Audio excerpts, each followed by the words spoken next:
Hey, Sonny here, and today I'm going to be talking about Shippai Saku Shoujo's 3D MV. An MV that took 4 months to implement but was well worth the wait, as it's packed full of cool details and also has a suspicious amount of references to a different Night Court MV. Shippai Saku Shoujo, or Failure Girl in English, is a song by Kairiki Bear, which was first released as part of the album Imitation Gallery on March 4th, 2015. It is sung by Miku and is one of Kairiki's most well-known songs. A static and animated MV were released for the song on August 8th, 2015.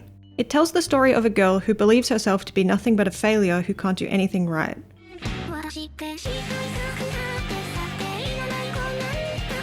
She wears a fake smile and tries to bear the pain, but it's no use as she is still constantly bullied. She prays she can be reborn as someone who is loved, and the song ends with her saying goodnight to her mistake-riddled life. And this character is expanded upon in the novel version of Fake Psychotropic. I'm not going to get into all of the lore surrounding her because it's honestly really confusing and ultimately not very relevant to this video.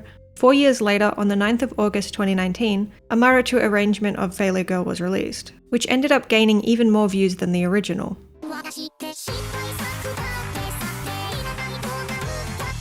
And while the girl here looks similar to the other one, she is actually a separate character who features in a different novel/manga based on the song Venom. See, I told you it was confusing. Anyways, the point is that there are two well-known versions of Failure Girl, the original and the Marutu arrangement. There's also an Inubaku Mori remix, which has a completely different vibe again. Now let's talk about how the song made its way to Project Sekai.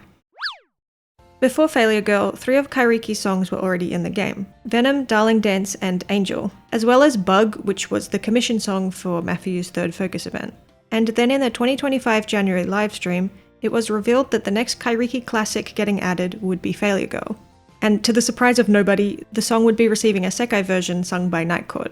However, on the day before the planned release date for the song, Proseka announced that the song was going to be delayed due to a bug that needed fixing. Now, they never explicitly revealed what this bug was exactly, but I do have some theories, and isn't it pretty damn ironic that the song about being a failure got delayed due to not working correctly? March went by with no sign of the song, and then in the April livestream, we got news that the song would be implemented in May. The April update notes also confirmed that the bug had been fixed. Failure Girl was then finally added to the game on May 12th, 2025. Now, because I'm a nerd, let's take a closer look at these release dates. The original planned release date for the song was the 25th of February. This would have been a month before Kanade's 5th Focus event, Unreliable Notes. An event which was all about Kanade overworking herself, because she wasn't able to create a warm song based on the image of Mafuyu's mother. The failure part of Failure Girl's title specifically refers to a failed work or product, just like the countless songs Kanade has scrapped and deemed failures. Failure Girl's 3D MV also clearly centers Kanade, so this planned release date made a lot of sense. They wanted to drop this song before Unreliable Notes to foreshadow what was about to happen. However, due to the delay, they had to pick a different date to implement the song. And what did they choose? 6 days after, and so the clock hands start ticking. Mafuyu's 6th Focus event. In this event, Mafuyu hits rock bottom, and she feels as though she's a failure for letting her relationship with her mother revert back to what it was before she left home. And Kanade watches this all go down, unable to do anything to help her friend. So instead of the song foreshadowing Unreliable Notes, this new release date can instead reflect Mafuyu's feelings at the end of Mafu 6. As for why the song got delayed, I think upon watching the MV for the first time, it's pretty clear which part may have led to the bugs.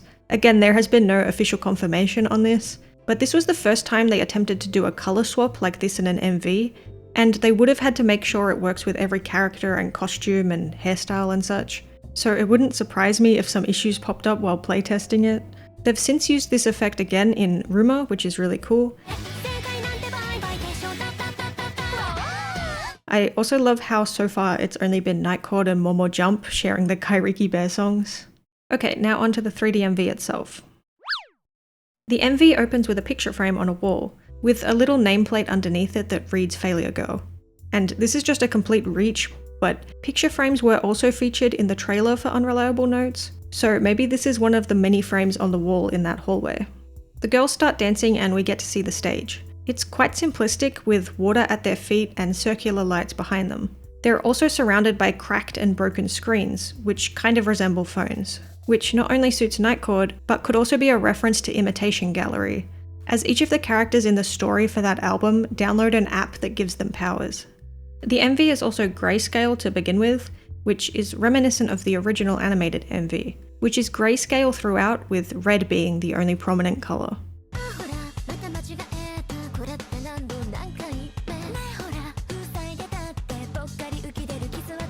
The lyrics start and they are handed out very purposely to each of the girls for maximum damage.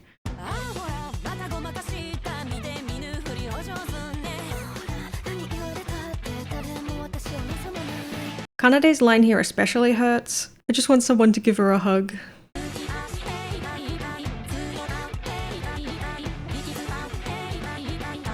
I also find it interesting that Meiko gets this entire part to herself, telling each of the girls what exactly it is that hurts. And this ties in with how Meiko's role in the Sekai is to be an observer. She doesn't directly interfere with the girls, unless absolutely necessary, but instead watches them. And because of this, she knows full well what's troubling each of them. And it's like Meiko is collecting all of their pain. And most notably, she doesn't visit Kanade, because since Kanade is the focus of this cover, she's only interested in saving the others, not herself. This is reinforced by Kanade immediately starting the chorus.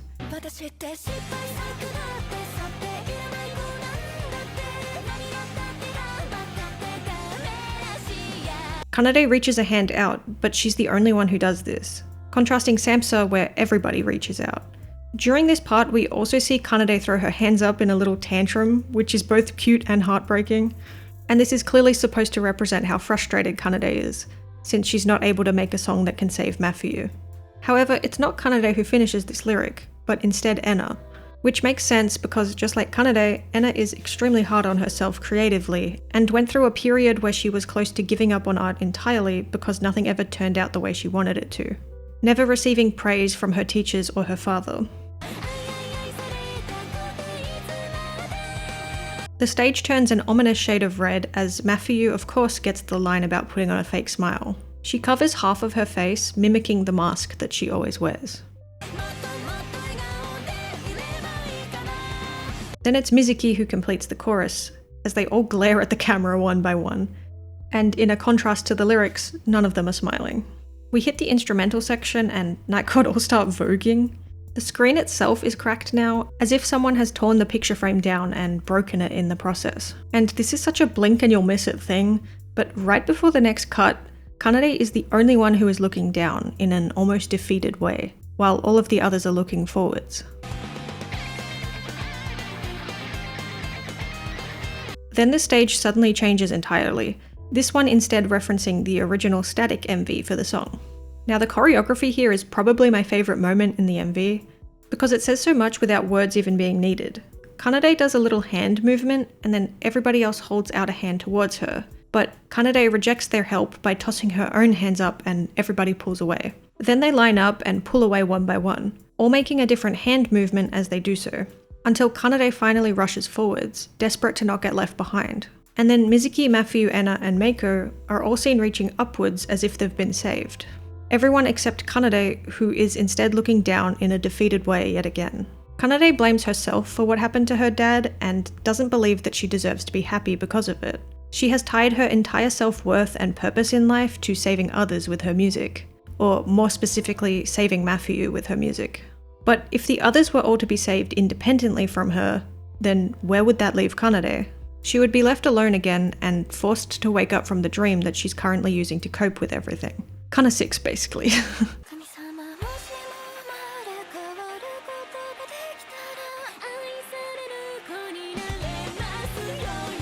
We then zoom into Kanade as she stands all alone.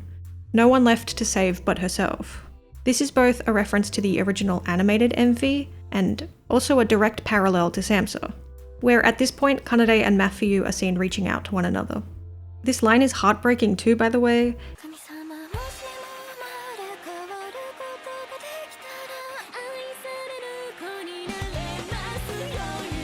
And the fact that it's shared between both Kanade and Mafuyu, just oof! The way they sing it is just so perfect too, with Kanade being quiet and dejected whilst Mafuyu's voice is full of desperation. We cut back to the red stage and Suzuki Minori absolutely slays this high note. Mizuki looks so sad as she says she'll surely be able to laugh tomorrow, tying in with how when she convinced herself that her time with Nightcord would eventually come to an end, she forced herself to put on a happy face and enjoy the time that they had left together. And then they all say goodnight to their mistake-riddled lives. This lyric being a not-so-subtle reference to, well, taking their own lives. A theme which is present throughout Nightcord's storyline under the guise of wanting to disappear. And then in this last little instrumental part, Meiko is the focus.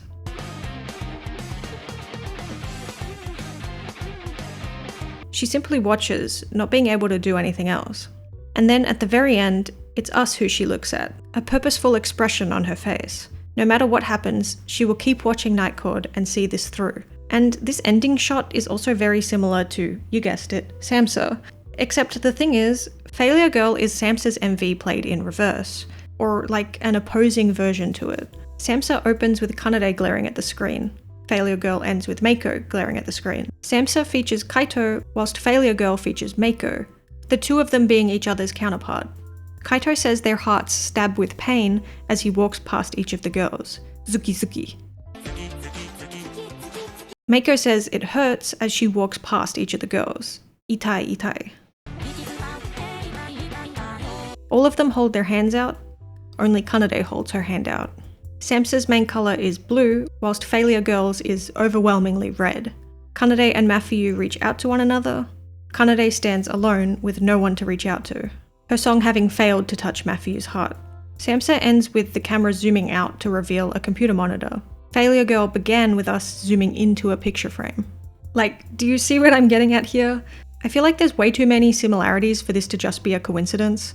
So then the question is, why? Why make the 3D MV for a cover song be the inverse of a commission song?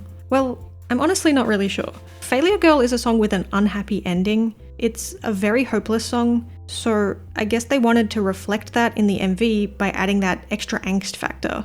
Samsa is a song full of hope, that light in the darkness that's telling Mafuyu and anyone else listening that it's going to be okay, that you don't have to give up on reality. Whereas Failure Girl is the complete opposite. There is no one there to tell this girl that it's going to be okay. Everyone just tells her that she's an unwanted failure, and the ending of the song reflects that. So in that sense, it makes sense to have this MV be the hypothetical bad end to Kanade and Nightcord's story. And perhaps this is a possible ending that Meiko has foreseen, and her glare at the end implies that she is determined to make sure this doesn't happen. But that's just what I think, at least. Feel free to leave your own thoughts or interpretations in the comments. Overall, I think that Failure Girl is a really cool 3D MV, and my only criticism would be that the choreography is a bit lacking. They just kind of stand around, but I do like the narrative that it tells. And yeah, that's pretty much everything that I wanted to say. See you next time. Hey, Sonny here, and today I'm going to be talking about Shippai Saku Shoujo's 3D MV. Today I'm going to be talking about Shippai Saku Shoujo's 3D MV. And today I'm going to be talking about Shippai Saku. And today I'm going to be talking about Shippai Saku Shoujo's 3D MV.